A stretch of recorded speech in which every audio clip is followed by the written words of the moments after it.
At the beginning of everything, there was nothing that could be called order. No sky, no sea, no earth as we know it. There was only chaos, a vast, formless void where all the raw ingredients of the universe existed, but mixed together in a state of complete and absolute meaninglessness. This was not simply darkness, and it was not simply emptiness. It was something stranger than either of those things. Imagine every color blended into the same dull gray. Every sound compressed into a single, endless hum. Every element, fire, water, earth, air, tangled together so completely that none of them meant anything on their own. That was the primordial chaos. It had no beginning, and for countless ages beyond counting, it seemed to have no end. But then something stirred. From within the depths of this ancient disorder, a presence began to take shape. Slow at first, immense. Patient as only something truly eternal can be. Her name was Gaia. Gaia was the earth herself, not a goddess in the way we might picture one, robed and seated on a golden throne. She was something more fundamental than that. She was the ground beneath all things. Her body was the planet. The soil, the stone, the deep roots of mountains, all of it was her. And her defining characteristic, above all others, was fertility. An almost incomprehensible power to create.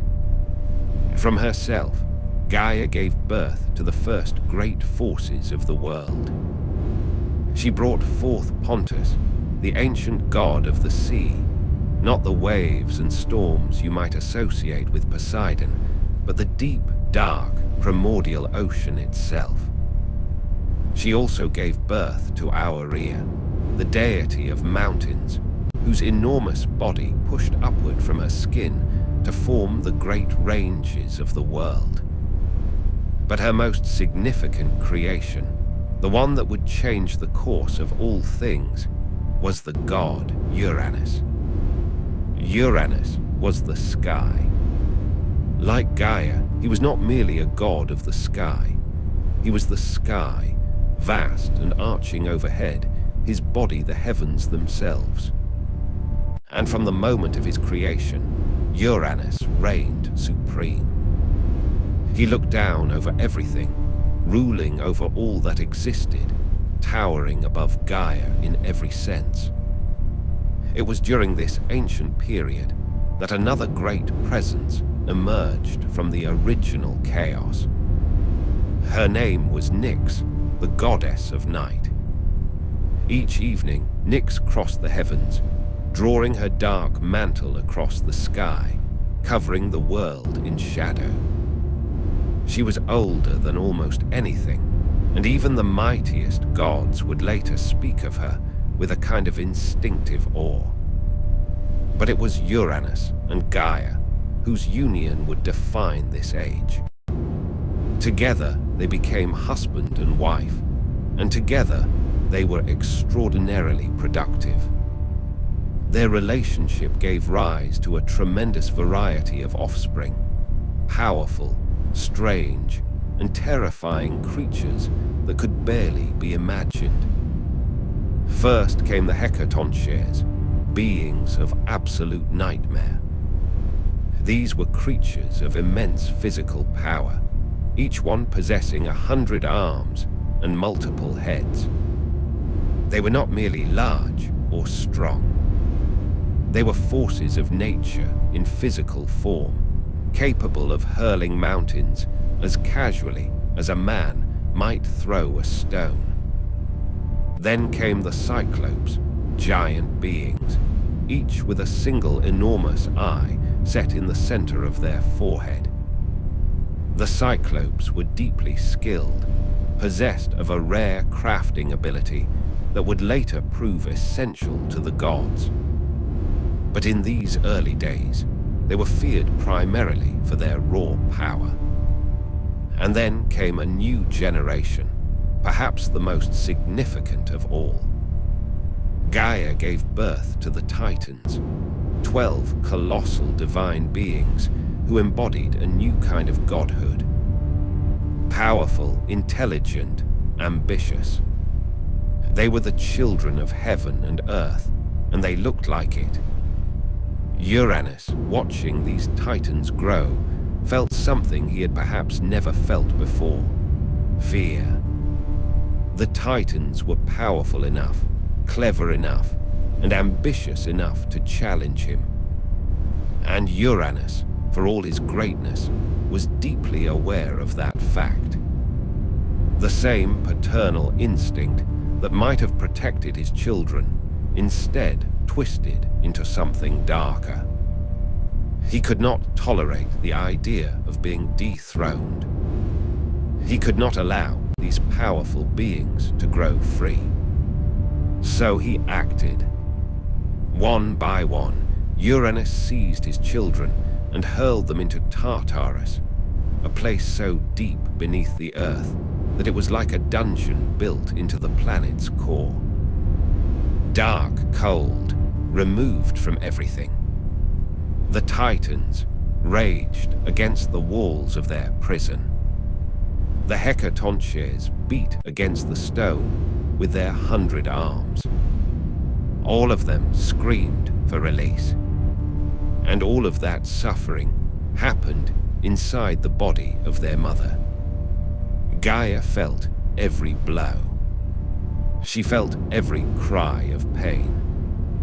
The weight of her imprisoned children pressed against her from within, and it was agony.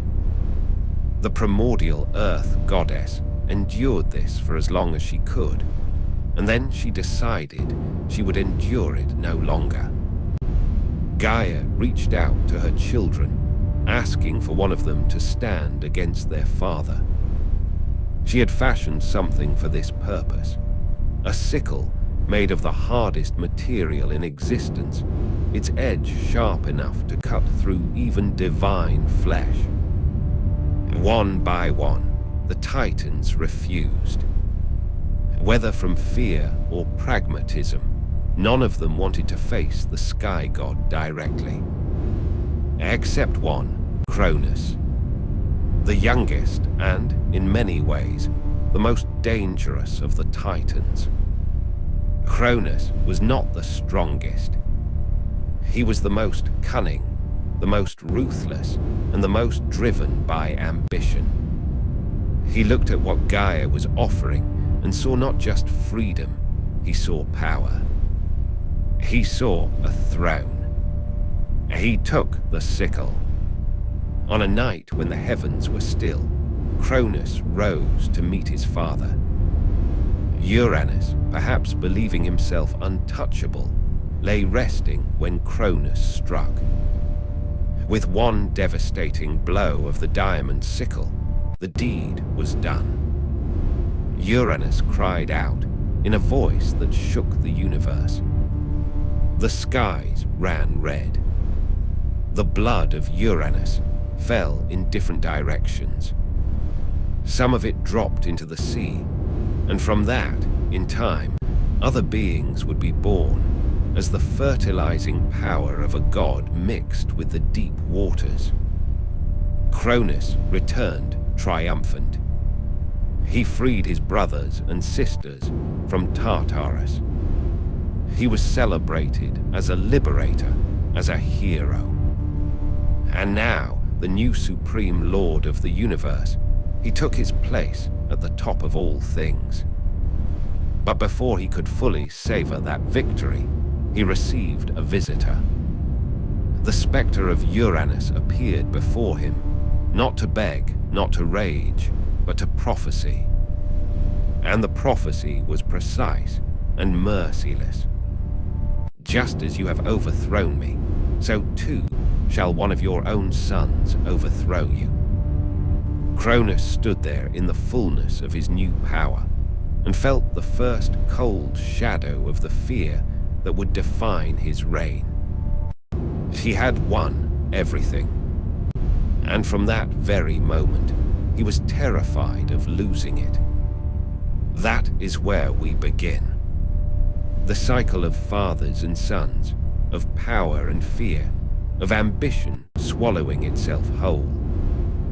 In the next episode, we watch it continue as Kronos, the new king of the universe, does everything in his power to prevent the inevitable. And as a child hidden on an island, slowly grows into the god who will end his reign.